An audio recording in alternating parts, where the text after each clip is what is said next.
get this figured out. This world gon' give me whatever I need until I get this vision out. Then they gon' pay me whatever I ask, cause I got it figured out. Family be checking all up on a nigga to see how I'm feeling now. Damn, they love to see a nigga really make a killing now. I put a lock on the game and I hide the code and the keys.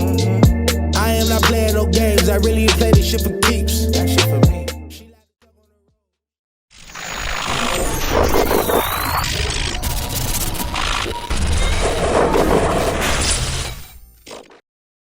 MaddenHeadz YouTube, what's going on?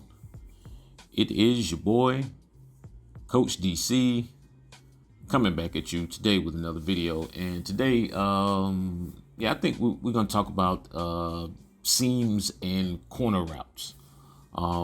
It just seems like now more than ever, especially after all the patches and stuff, it's like now it's the seams are definitely more prevalent. I'm not going to say the corner routes are, well, I mean, I think they're a little bit more prevalent. Not too big of a change, but there has been a little bit of change in your ability to get your corner routes open, in the amount of space, simply because of the patches and I guess the adjustments they're making the zones and stuff.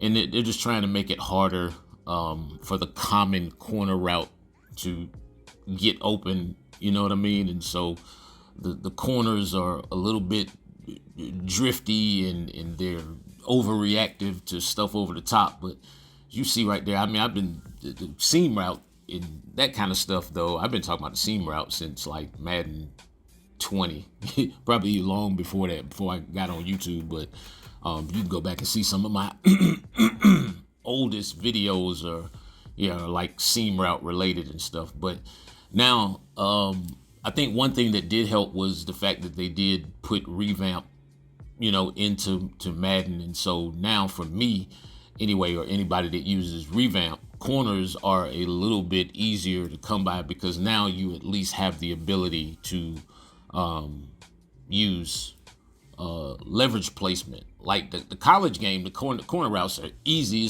It's just like, all right, corner routes open, kind of throw it over there, put a whatever kind of lead you gonna put on it. And when they have the guy beat, generally they have him beat. On Madden, it's like they have to make you go through this equation of making the throw, because the throw has a tendency to sail out of bounds, or if you throw it too far, or if you don't throw it far enough, the underneath guy gets it, But in the in the college game, it's like that underneath guy, once he's beat, unless he's really there, he's beat. He's not really a factor, and you don't have to put so much emphasis on making the absolute perfect throw. In Madden, it's like the safeties warp at an enormous rate of speed and space, and so those corner routes become a little bit more difficult. Again, the college, it's like, I got him beat. He's underneath. I throw it up high or throw it over the top, and that's that. And the separation isn't just made up in the fact that there's a throw and then there's the makeup of the separation. Like, I know that sounds crazy, but it's a big difference between the two. And so, but when you are throwing your corners in Madden, like I said, with them putting the revamp in there, now you can kind of drop it in there. You can low touch it when you need to, throw it away from a guy. For you guys who are using placement and accuracy, you should be able to. I think placement and accuracy was made to throw corner routes. Pretty much, that's everything else is up for discussion, but placement and accuracy was made to throw corner routes. And so that's, you can put it out wide, you know what I'm saying? But I mean, you can do the same thing in revamp. But my whole thing with the seams is the fact that it's so easy to rip apart a zone, or so easy to rip apart the principles of a zone, just especially with the cheat motion stuff. And really, like, when people ask me, they always say, like, what is the first thing you read when the ball is snapped? First thing I read is the rotation of the safeties as a quarterback. I saw that strong safety over there go off to the right. I knew I had a seam right there, so I know if he's in a cover 3, if I see one safety coming up, the other safety going to the curl flat or flats or whatever, then I know it's a more likely it's a cover 3 of sorts. And so once I see the safety rotation, it lets me know that that route is safe to throw unless he's, it's manned up or he has somebody underneath it that he's controlling himself.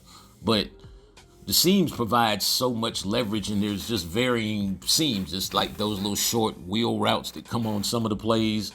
I like those. Those get open a lot. But I mean, just any seam route, especially the tight end seam route off the line, it seems like the tight end is always the forgotten guy on the line, especially with the way I run my offense, because I use a lot of motion. So we'll go from 2x2 to 3x1, and now in the tight end, he goes from being the second guy to being the third guy inside, and then there's a back on that side too.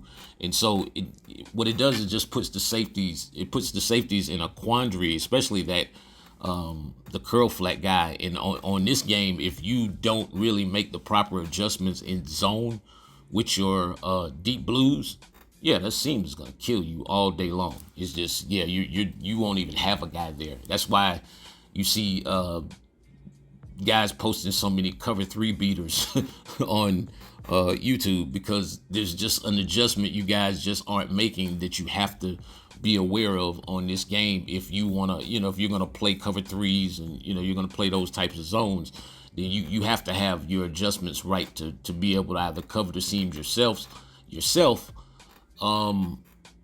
via adjustment, or, cover it manually yourself, with a player or whatever. And so, but yeah, it's just so many ways to get the seams free on this particular game. Like I said, those little tight wheel routes from the tight end, I love those. Like those switch plays, especially if I can get the tight end involved, and the tight end's the guy running the wheel. Man, that route is a monster, especially against guys who like to run a lot of man-to-man and a lot of the underneath style coverage or whatever. You can rip that apart all day long. But your standard cover 3s, cover 4s, you are going to have to throw into some leverage. But again, if you have your mechanics right, y'all know what it is, man. If you have your mechanics right, you can put that ball anywhere, because it's just so easy to distract the safeties on this game. I've been saying that for the longest amount of time, and it's not new. This is even now with all that they're doing. The safeties are easily distracted on this game, and I mean, to some degree, that's fair.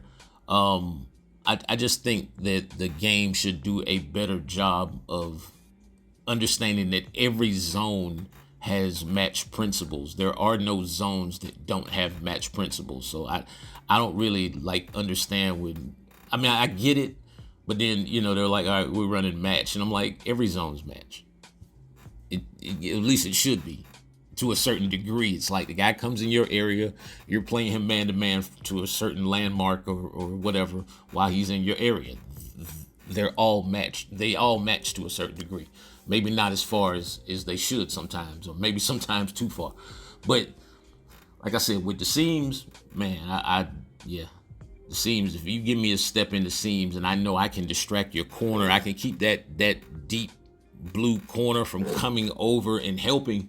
Yeah, those are as good of one-on-ones as you can possibly get, especially if the guy plays with his, a lot of people play with their safeties. If a guy plays with his safeties, I love when people play with their safeties, because to me, it's such an easy read, because they have to cheat and they have to move immediately.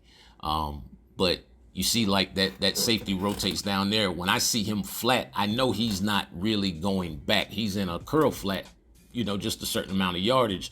And so having that corner distracted by the speed out makes it easy to hit that seam route, if you step into the throw and really have your mechanics. Anyway, man, y'all enjoy the rest of the evening. It's your boy Coach. I'm out.